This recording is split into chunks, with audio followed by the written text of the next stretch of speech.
Hello friends, Shashi Agarwal channel के अंदर मैं doctor Shashi Agarwal welcome you all. आज का जो हमारा सब्जेक्ट है that is the organization behaviour, और जिसके अंदर हम लोग करेंगे concept and nature of change, जिसके अंदर we are going to understand what is the meaning of change, definition of change, nature of the change, features of the change, levels of the change, response to the change, and what are the forces which pressurize the organization to change. अगर आपको मेरा ये effort सही लगता है तो do like my video, इसको share कीजिए, कमेंट कीजिए, लाइक कीजिए और मेरे चैनल शशि अग्रवाल को सब्सक्राइब कीजिए। तो this is my app Edusum app, जिसको आप गूगल प्ले स्टोर से डाउनलोड कर सकते हो।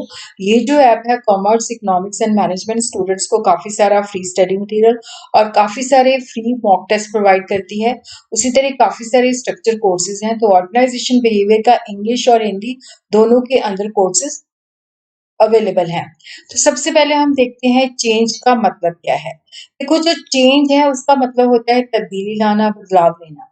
ऑर्गेनाइजेशन को हमेशा अच्छा लगता है कि एक सर्टेन एनवायरनमेंट में they would like to work, जहाँ पे वो सब कुछ प्रोडिक्ट कर सके और एनवायरनमेंट वैसा ही हो।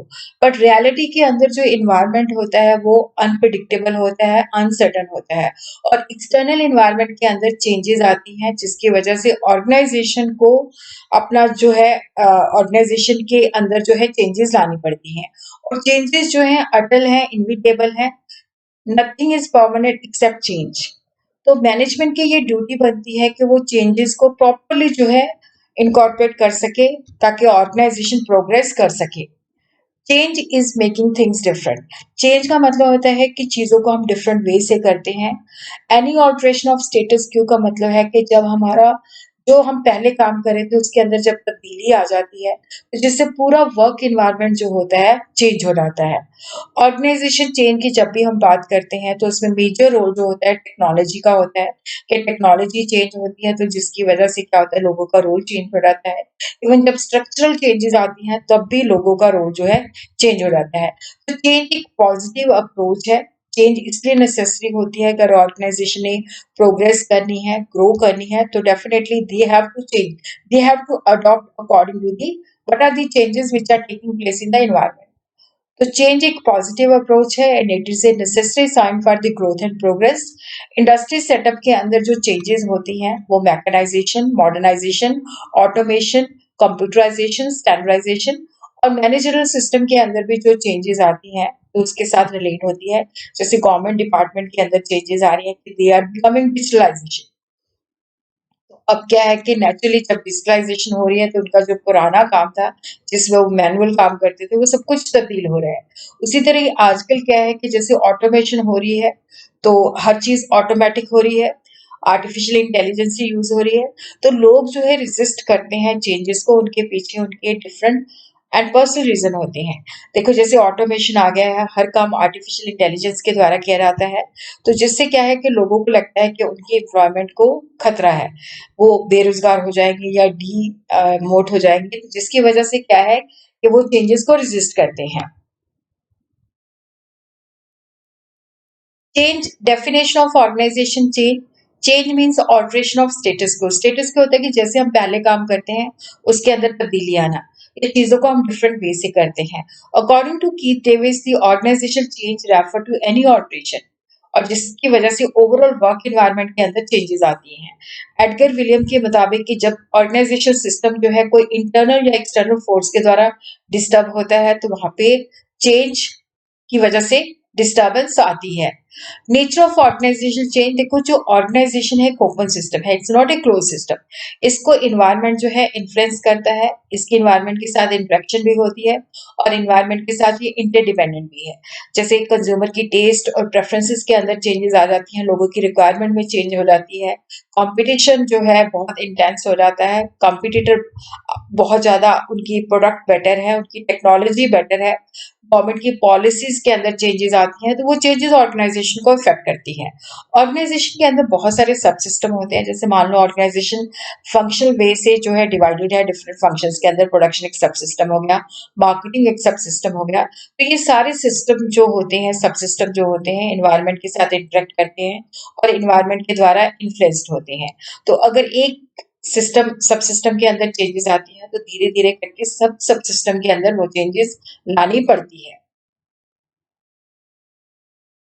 कीथ डेविस ने जो है एक जो गुब्बारा है, गुब्बारे की हेल्प से इसको समझाया कि जो हवा से भरा हुआ गुब्बारा है। तो यहाँ पे हम देखते हैं कि ये जो है, ये बैलून है। इसका जो एक्सटीरियर है दैट इज द ऑर्गेनाइजेशन, जो इसके अंदर हवा भरी हुई है वो है एम्प्लॉयज। तो यहाँ पे एक फिंगर से जब हम इसको प्रेशराइज करते हैं वो चेंज है। अब देखो यहाँ पे जिस फिंगर से इसको प्रेस किया है, तो जहाँ पे उन लोगों को इफेक्ट करिए, मान लो मार्केटिंग के लोगों को इफेक्ट करिए, तो डेफिनेटली उनको अपनी स्ट्रैटेजी सब कुछ प्रोग्राम चेंज करने पड़ेंगे। तो अगर इसका प्रेशर इतना ज्यादा हो जाता है कि कई बार ऑर्गेनाइजेशन जो है, अगर वो चेंजेस के अकॉर्डिंगली अपने आप को अडेप्ट नहीं करती, तो गुब्बारा यहाँ पे फट जाता है और ऑर्गेनाइजेशन कोलैप्स हो जाती है। Organization change can be either through behavioral approach, through individual and group. तो behavioral approach के अंदर क्या होता है कि जो individuals हैं उनका जो resistance होती है उनको खत्म करना होता है, उनकी जो पुराना behavior होता है उसको खत्म करके उसकी जगह पे न्यू, मतलब उनका जो एटीट्यूड है, न्यू वे ऑफ लर्निंग जो है उनको सिखानी पड़ती है। तो बिहेवियरल अप्रोच के द्वारा इंडिविजुअल एंड ग्रुप में चेंजेस लाई जा सकती हैं। नॉन बिहेवियरल अप्रोच के अंदर क्या होता है कि जैसे पॉलिसी और स्ट्रक्चर में चेंजेस हैं, टेक्नोलॉजी के अंदर चेंजेस हैं, जो काम जहाँ पे हमने मशीनों को अरेंज किया हुआ है उसका लेआउट चेंज किया जा सकता है।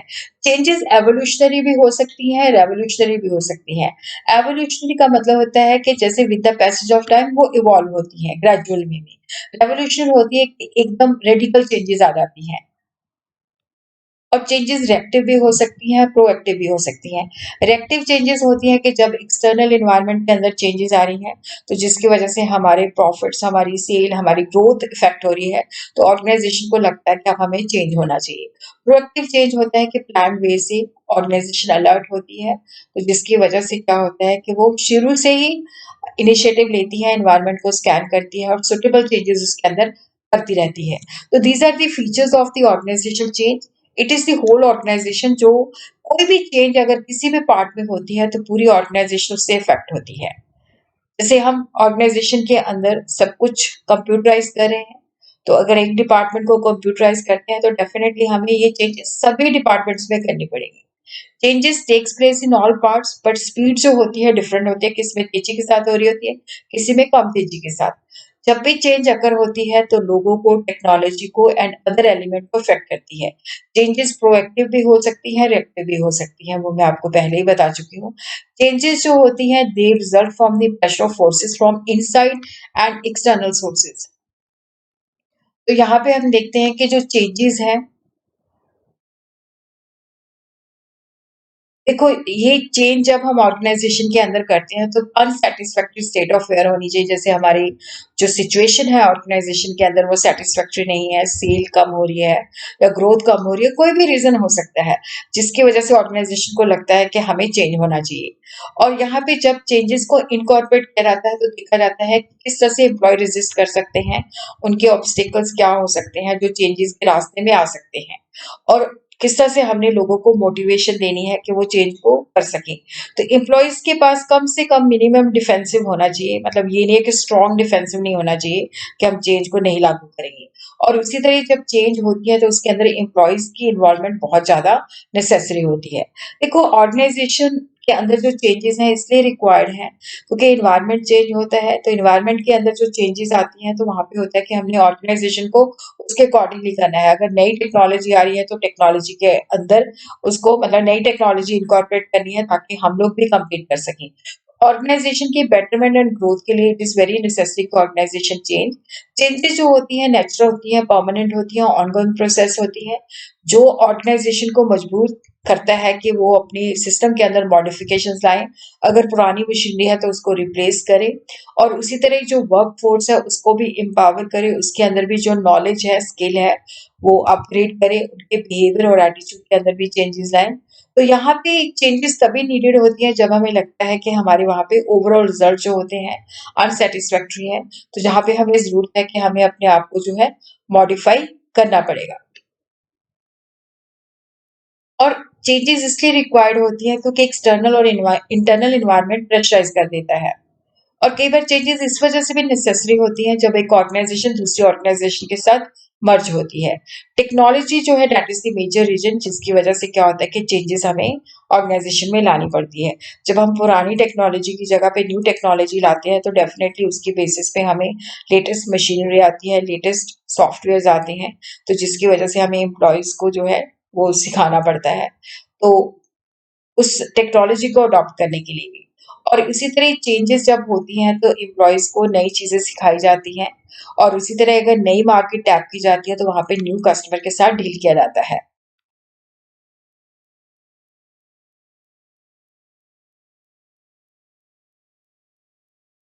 तो these are the levels of change: individual level change, group level change, organization level change. तो इंडिविजुअल लेवल पे क्या होता है कि ये चेंजेस इंडिविजुअल लेवल पे लाई जाती है, जैसे हो सकता है उसकी जॉब असाइनमेंट चेंज हो जाए, हो सकता है उसको डिफरेंट लोकेशन पे भेज दिया जाए। डेफिनेटली जब एम्प्लॉय शुरुआत में आता है तो उसका मेच्योरिटी लेवल कम होता है, बट जैसे with the passage of time he becomes more mature. कई लोगों का ये मानना है कि इंडिविजुअल लेवल पे चेंजेस जो होती है ऑर्गेनाइजेशन को अफेक्ट नहीं करती, बट ये सही नहीं है। अगर मैनेजर जो है किसी एम्प्लॉय को अगर दूसरे डिपार्टमेंट या दूसरी लोकेशन पे ट्रांसफर कर देता है तो इसके कॉन्सिक्वेंसेज जो होते हैं वो ऑर्गेनाइजेशन के ग्रुप और ऑर्गेनाइजेशन को अफेक्ट करते हैं। तो इसलिए क्या है कि मैनेजर को जो भी इंडिविजुअल लेवल पे वो चेंजेस आता है तो उसके कॉन्सिक्वेंसेस को क्या होंगे समझना होगा। तो ग्रुप लेवल के अंदर जो चेंजेस होती हैं डेफिनेटली यहाँ पे देखो ऑर्गेनाइजेशन के अंदर फॉर्मल ग्रुप्स हो सकते हैं, इनफॉर्मल ग्रुप्स हो सकते हैं, और यहाँ पे वो समझना पड़ेगा कि कितने ग्रुप्स के अंदर जो कोहेसिवनेस है, ग्रुप डायनामिक्स को समझना पड़ेगा। तो ये ग्रुप लेवल पे जो चेंजेस है work flow, job design, social organization influence, status system और कम्युनिकेशन पैटर्न को इफेक्ट करती है। तो मैनेजर जो है ग्रुप फैक्टर को अंडरस्टैंड करे जब भी उसने चेंज को इम्प्लीमेंट करना है। इनफॉर्मल ग्रुप जो होते हैं थ्रेट इम्पोज कर सकते हैं जो भी वो चेंज के प्लान्स बनाता है, और फॉर्मल ग्रुप जो होते हैं वो भी रेजिस्ट कर सकते हैं। ऑर्गेनाइजेशन लेवल पे ये सीनियर मैनेजमेंट के द्वारा लाई जाती है जो इंडिविजुअल और ग्रुप दोनों को इफेक्ट करती हैं, और इनके कॉन्सिक्वेंसेस बहुत लॉन्ग टर्म उसका इफेक्ट होता है। जैसे ऑर्गेनाइजेशन के गोल, स्ट्रैटेजीज, मिशन के अंदर चेंजेस आती हैं, या न्यू मार्केट्स या न्यू लाइंस ऑफ बिजनेस के अंदर एंटर करती हैं, या किसी के साथ ज्वाइंट वेंचर करती हैं, तो डेफिनेटली ये एनवायरनमेंट के साथ अपने आप को अडेप्ट करती हैं। तो these are the different aspects of the change जो हमने अभी सीखा है।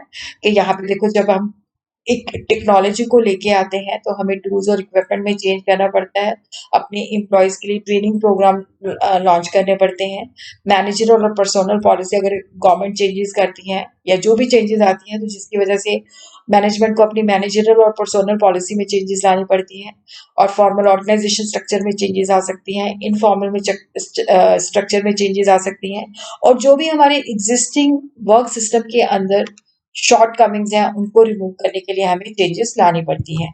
तो ये चेंज प्रोसेस है जिसको हम अगली वीडियो के अंदर काफी डिटेल के अंदर करेंगे।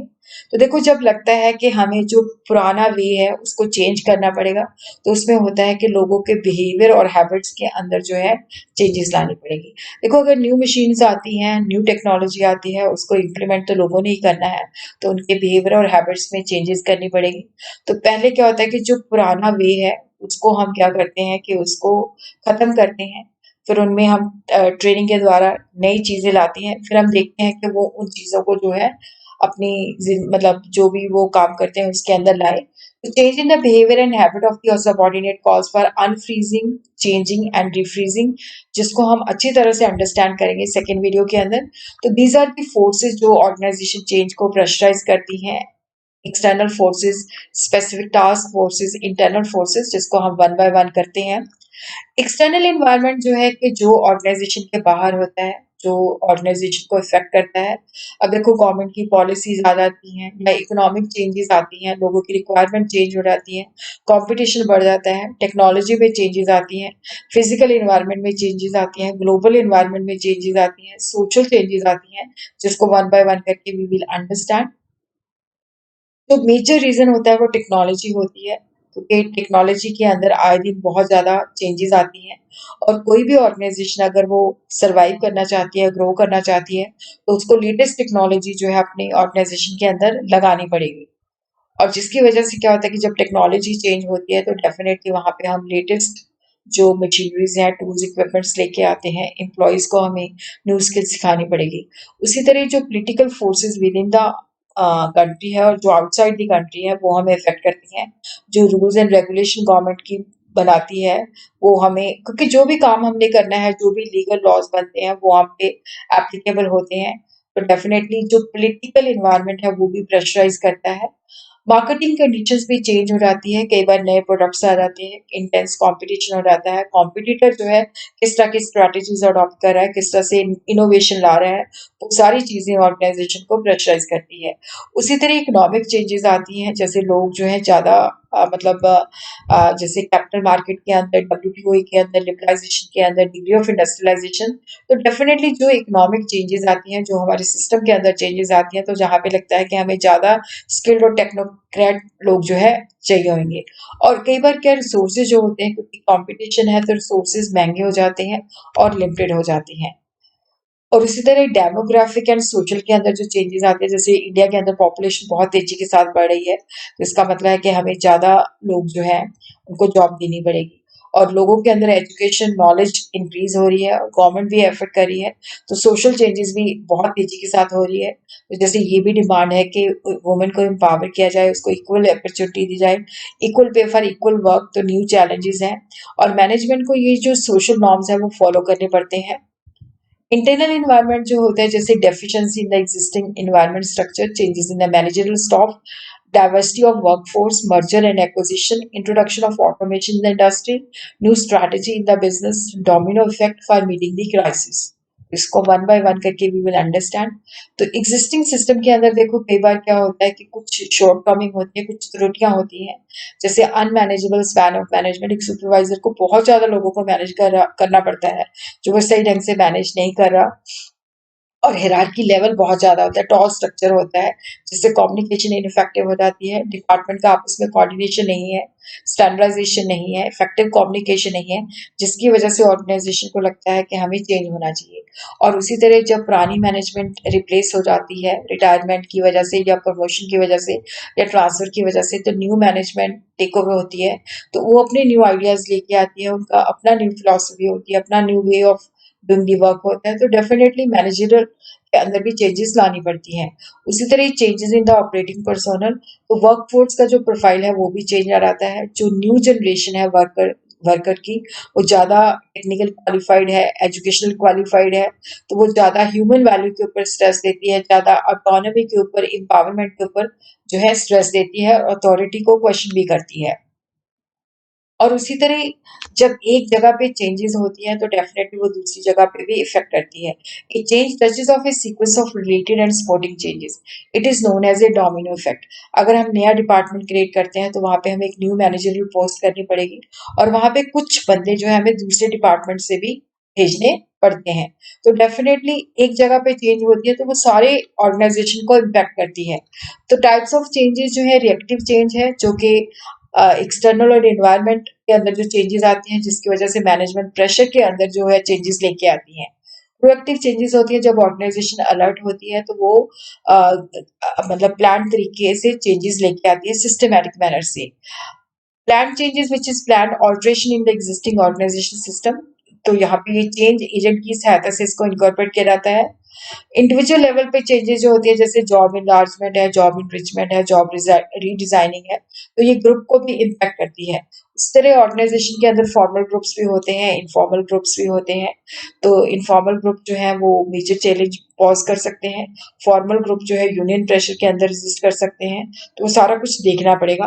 तो ऑर्गेनाइजेशन सीनियर मैनेजमेंट लेवल पे होती है, तो यहाँ पे इंडिविजुअल और ग्रुप को जो भी चेंजेस होती हैं तो वो इफेक्ट करती हैं, जैसे change in goals and strategies, new lines of business, joint venture. Structure changes के अंदर different types of organization structure, तो डेफिनेटली जब ऑर्गेनाइजेशन स्ट्रक्चर चेंज होता है तो लोगों के रिलेशनशिप भी चेंज हो जाते हैं, उनकी पोजीशन भी चेंज हो जाती है। टेक्नोलॉजी चेंजेस की वजह से क्या होता है कि जो way of doing the things है, जैसे हम चीज़ों को मैन्युफैक्चर करते हैं तो प्रोसेस चेंज हो जाता है। उसी तरह लोगों के रिलेटेड होती है कि group dynamics, group cohesiveness, self improvement, ये सारी चीज़ें चेंज होती है। स्ट्रैटेजिक चेंजेस जो कि लॉन्ग टर्म होती है, फ्यूचर के साथ रिलेटेड होती है, जिसके अंदर मिशन, एम एंड ऑब्लिगेशन जो है चेंजेस उसमें आकर करती हैं।